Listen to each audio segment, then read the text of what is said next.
नमस्कार, खबरों भरी दुनिया में आपका स्वागत। मैं आपके साथ ओम प्रकाश चौधरी। आप देख रहे हैं द पीपल वॉइस।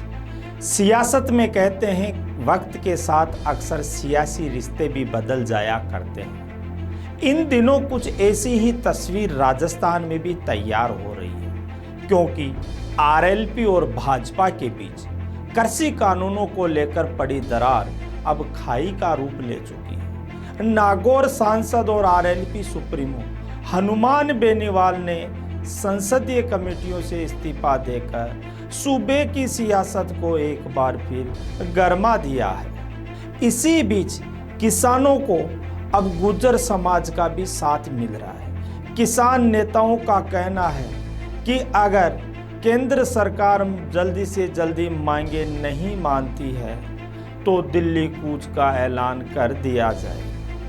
यानी साफ है कि आगामी दिनों में राजस्थान हरियाणा बॉर्डर पर तनाव बढ़ सकता है। सांसद बेनीवाल ने शनिवार को पार्टी की आपात बैठक के बाद 3 कृषि बिलों के विरोध में लोकसभा की उद्योग समिति, पेट्रोलियम समिति, याचिका समिति तीनों कमेटियों से इस्तीफा दे दिया है।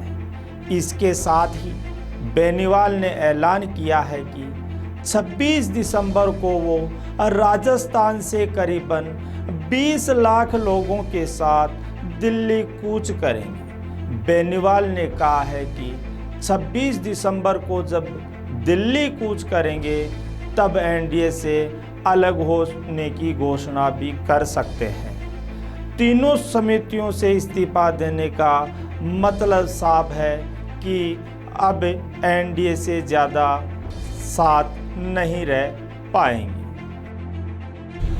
आप सबका, जितने भी हमारे प्रेस से, प्रिंट मीडिया, इलेक्ट्रॉनिक मीडिया और दूसरे भाई जो पधारे हैं, इनका सबका स्वागत। समय समय पर आप लोगों ने हमारा ध्यान भी रखा।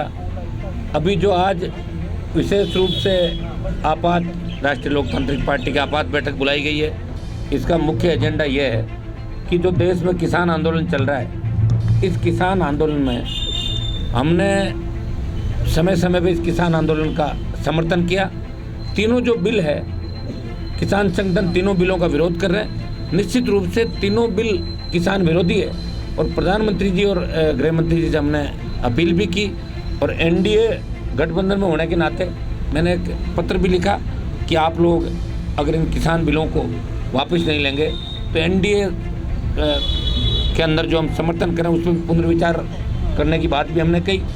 और 15,000 से ज़्यादा लोगों ने, हमने 12 तारीख को पंचायत चुनाव थे राजस्थान के अंदर 21 जिलों में, 1 महीना चुनाव के अंदर लगे रहे, प्रयास किया, कोशिश की, 17 जिलों के अंदर प्रत्याशी खड़े किए और 12 तारीख को जैसे ही चुनाव का रिजल्ट आया, 12 तारीख को हमने दिल्ली कूच किया और कोटपुतली में सभा करके शाहजहाँपुर बॉर्डर पर राष्ट्रीय लोकतांत्रिक पार्टी के हज़ारों लोगों को हरियाणा और दिल्ली पुलिस ने रोका। और उस समय जब गृह मंत्री जी की वार्ता हमसे हुई थी तो 7 दिन का समय हमने उनके कहने से दिया था, डेफर किया था आंदोलन को। आज उसको 7 दिन पूरे हो रहे हैं और आज हमने ये तय किया है कि दिल्ली की सरकार, ऐसा लग रहा है कि अब इस किसान आंदोलन को कुचलने के मूड के अंदर है, किसानों की मांगें नहीं मान रही है। तो राष्ट्रीय लोकतांत्रिक पार्टी के तमाम प्रदेश पदाधिकारी, विधायकों, जिला अध्यक्षों और पूरी प्रदेश कार्यकारिणी से सलाह मशवरे के बाद हम सब ने ये तय किया है कि 26 तारीख को 2 लाख जवान और किसान शाहजहाँपुर बॉर्डर होते हुए दिल्ली की ओर कूच करेंगे। ये राजस्थान के आन बान और शान का सवाल है। ये किसान कौम के अस्तित्व को जो मिटाने का प्रयास सरकारों द्वारा किया जा रहा है, हम कतई बर्दाश्त नहीं करेंगे। अगर किसान जिंदा रहा तो हम जिंदा रहेंगे और किसान अगर कमज़ोर हो गए तो हम कमज़ोर पड़ जाएंगे। इसलिए राष्ट्रीय लोकतांत्रिक पार्टी ने ये निर्णय किया है कि 26 तारीख को कूच किया जाएगा। वो दिल्ली कूच होगा और संख्या 2 लाख होगी। जिस तरह हुंकारें हमने राजस्थान के अंदर भरी, इसे भी एक हुंकार दिल्ली की सरकार मान ले। किसान आंदोलन को लेकर मिहिर आर्मी के चीफ और गुर्जर नेता हिम्मत सिंह गुर्जर ने कहा है कि देश में इस समय किसान अपने सबसे बुरे दौर से गुजर रहा है। जिम्मेदारी है हम सबकी इनको बचाने की, आंदोलनरत किसानों का सहयोग करने की। किसान आंदोलन में गुर्जर समाज भी सक्रिय भूमिका निभाएगा। ये बयान दिया है हिम्मत सिंह गुर्जर ने।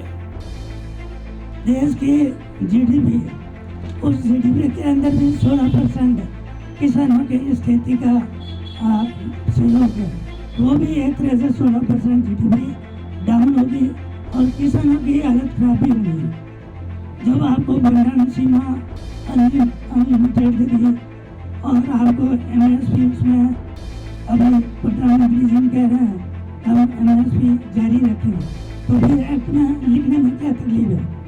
एमएसपी जारी नहीं रहेगी, उन कंपनियों को पूरी छूट मिलेगी, कम से कम पैसों में फसल खरीदें, भंडारण करें, काली बाजारी करेंगे और मन से रेट के अंदर वापस वो धान अनाज किसान को बेचेंगे।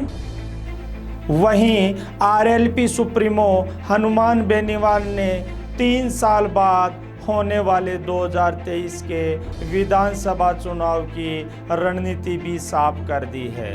बेनीवाल ने कहा है कि लोकसभा चुनाव में उनका भाजपा के साथ गठबंधन था, लेकिन विधानसभा चुनाव उनकी पार्टी अकेले मैदान में अपने प्रत्याशी उतारेगी।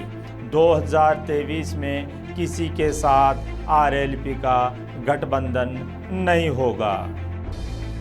कुल मिलाकर कहा जा सकता है कि कृषि कानून केंद्र की मोदी सरकार के लिए गले की फांस बनता जा रहा है। बेनीवाल के बगावती तेवर भाजपा के लिए लगातार मुश्किलें खड़ी करते जा रहे हैं। देखना ये होगा कि केंद्र सरकार किस प्रकार किसानों को खुश कर पाएगी।